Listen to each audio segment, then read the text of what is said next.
How impressive do you think this 49ers win was over the Los Angeles Rams? Very impressive upset win for the 49ers, particularly given all their injuries. As Shanahan said, it was a huge character win for them. They break a 3-game losing streak against the Rams, which was big. The 49ers injuries, you look at them. Brock Purdy, George Kittle, Ricky Pearsall, Juwan Jennings, Jordan James, another running back, Jordan Watkins, another wide receiver. That's all on offense. And then on defense, Robert Beal, Nick Bosa, that's big. Callis Davis, Gross Matos, they were all out on defense. And Upton Stout as well, the cornerback. And Matos got hurt during the game. So, and what was interesting is the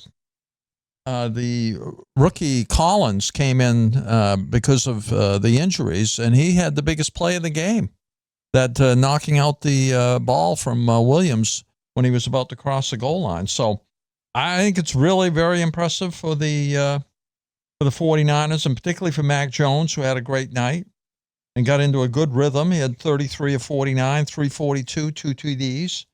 He rekindled his connection with Kendrick Bourne from his Patriot days, who had 10 catches for 142 yards. He looked great. McCaffrey was also strong with 22 carries, 57 yards, and 8 carries for 82, 8 catches for 82 yards and a TD. Jones completed 7 passes to 7 different receivers. I mentioned Alfred Collins, a rookie backup lineman.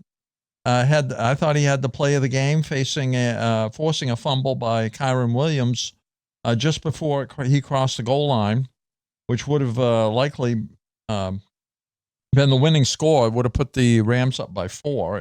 If Cardi had made the extra point, he'd already missed 1 in the game. Given the way Jones played and the success with Bourne, I don't think there is a need to rush Brock Purdy back, and I doubt you'll see him next week. I expect Jones to play again next week against the Bucs, at the Bucs. Well, absolutely. It really sounds like that Brock Purdy will probably miss actually a couple weeks. He's week to week right now. He re-aggravated his injury, his turf toe injury. It's great.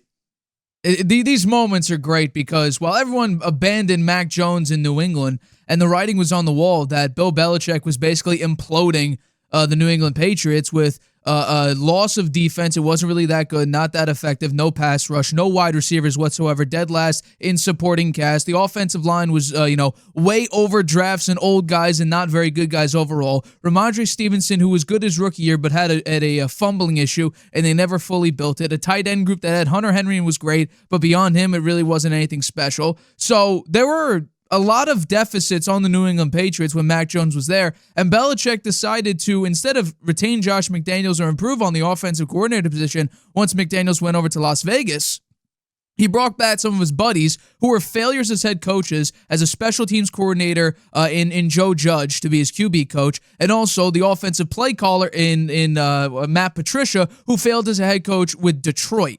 He decided to bring them back in offensive roles when both of them didn't even sniff the offensive side of the ball, with Matt Patricia being a DC and Joe Judge being a special teams coordinator.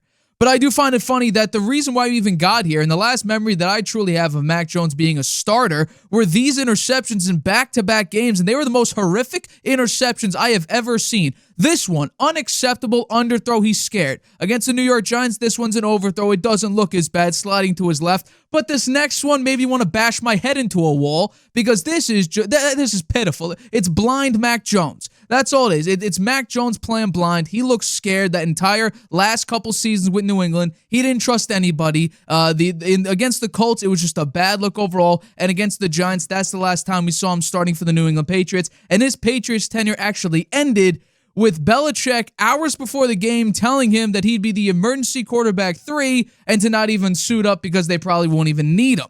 That was a little bit of a jab at Mac Jones, although I don't think Belichick really, should have done that.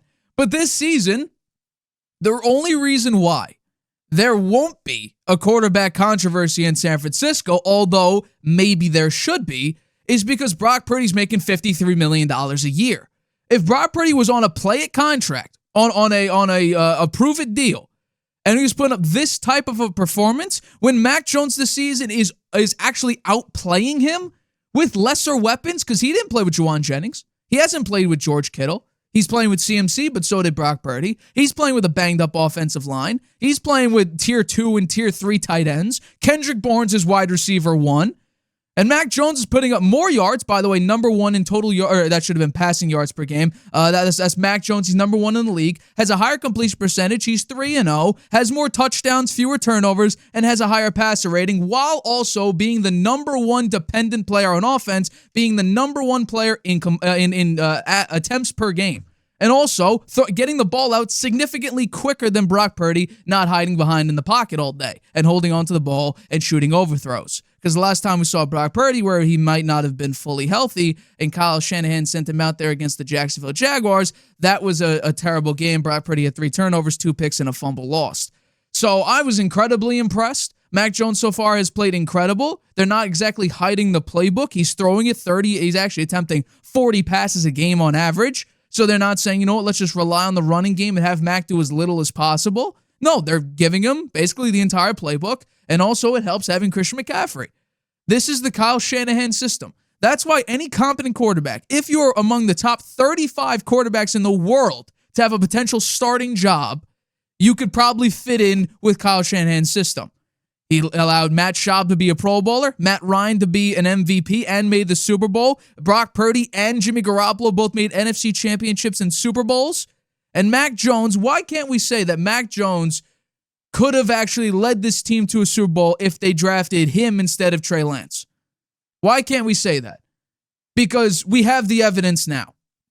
We have the data. It's not a conceptual thing we could think of like we did when it was like, before he got to the 49ers of, oh, imagine Mac Jones if he was on the 49ers, how he would look in Kyle Shanahan's system. No, we're seeing that now. He's 3-0. He's averaging over 300 yards a game. He's minimizing the turnovers, which was big. As New England Patriots fans, we saw the implosion of Mac Jones due to himself, although, again, didn't have much help.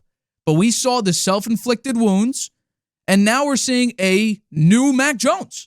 He's targeting Kendrick Bourne, former Patriot. It's great to see him have a lot of success. They're enjoying it out there, although the right side of the offensive line really didn't help Mac at all in this game, especially run blocking. And that's another thing. They could not run the football at all in this game. They were averaging under 3 yards a carry for a massive part of the game here. So what they do? Mac, sling it. We'll try to find success here, and well, he did. Have a massive upset against the Los Angeles Rams. I'd add one more thing to all your superlatives that you're giving to Mac Jones. Sure. Playing hurt. That's true. Yeah. He's hurt. True. I don't know how badly he's hurt, but he is hurt. He has a lower leg. He has some lower leg injury, and he aggravated it a couple times in the game. He came out for a couple of plays, I think, didn't he? Did he come out for a couple of plays? It's not a couple of plays. It was the change of possession. Change of possession. Yeah. But, I give him a lot of credit for that. I mean, last week he was hurt too when he played. So not last week. The week before. That. The week before that, he was a little bit hurt and he played and they won. So, yeah, I think they're not going to rush Brock Purdy back here now. They should. Why would they? They should. I mean, Mac Jones is making a name for himself now, and he'll probably pick up a decent contract next year. He'll be in demand. I think Mac Jones right now is playing himself into a Geno Smith, Sam Darnold, that type of a situation. Yeah. Absolutely. Because we have yet to see the negatives. Yeah, he can't move. We knew that, though. So that's not new information.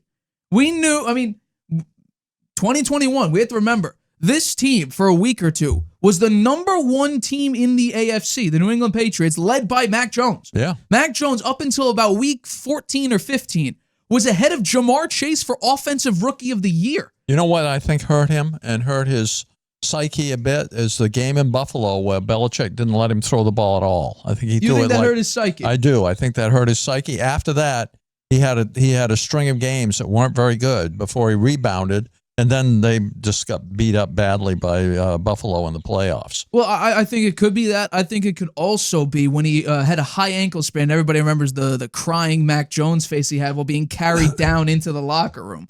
I think that made him scared of getting hit. And the offensive line wasn't anywhere near like it was in 2021. And by the way, in that Baltimore game, That game was very close until Mac Jones got hurt. Yes, he did have like 2 or 3 interceptions, but the game was that close. I believe he also had like 3 touchdowns in the game too.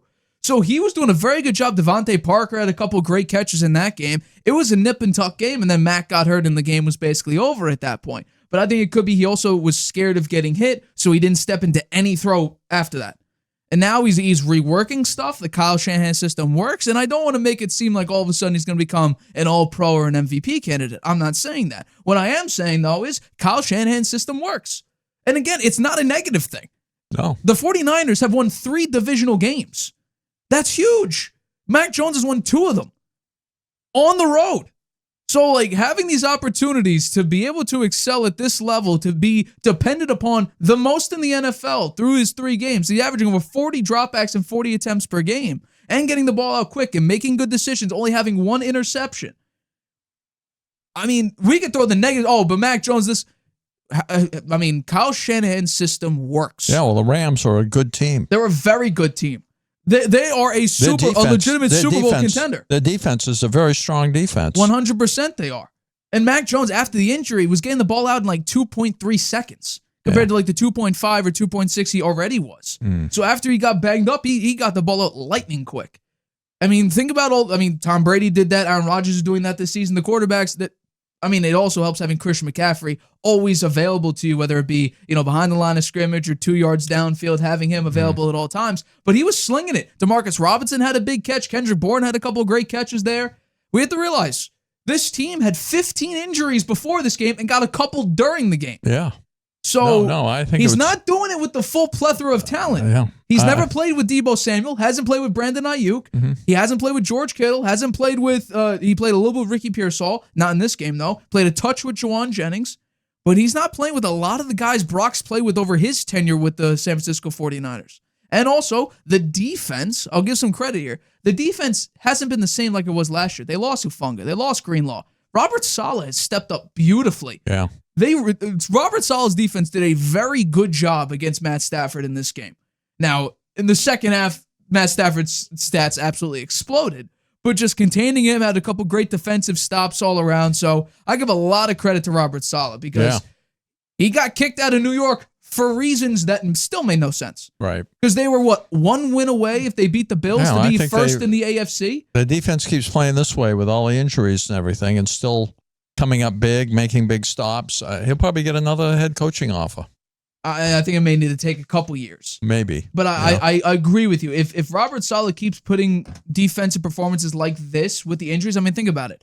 I'm forgetting his name. Aaron Glenn last year with the Lions. The whole defense was banged up. And all of a sudden he gets a head coaching job with the New York Jets. Yeah. So things like that could happen. It's just a question of, what's going to happen next year or the year after that. What happens the rest of the season? Because the 49ers have a very easy schedule. They don't play many tough games. Yeah. So I like them next week against the Bucs, at the Bucs, with Mac Jones at quarterback and Kendrick Bourne at wide receiver. Hopefully Ricky Pearsall, and maybe some of those back. guys get back. Anybody they can bring back will only make them stronger. Exactly. And if Mac Jones keeps playing like this, he will be the next Sam Darnold, Geno Smith, and get $25-30 million a year. Yeah. So I'm enjoying watching this so far. Mac's redemption tour has been very, very fun to watch. Hi, everybody. Thank you for watching this clip of the Harvey Hour. If you want to watch the full show, you can by clicking the I in the top right-hand corner right now. If you want to take the show with you on the go, it is available wherever you get your podcast. We go live here on YouTube every single Tuesday and Friday at 6:30 p.m. Eastern. So make sure you hit that like button, that subscribe button, and the notification bell to get notified whenever we upload a video and whenever we go live.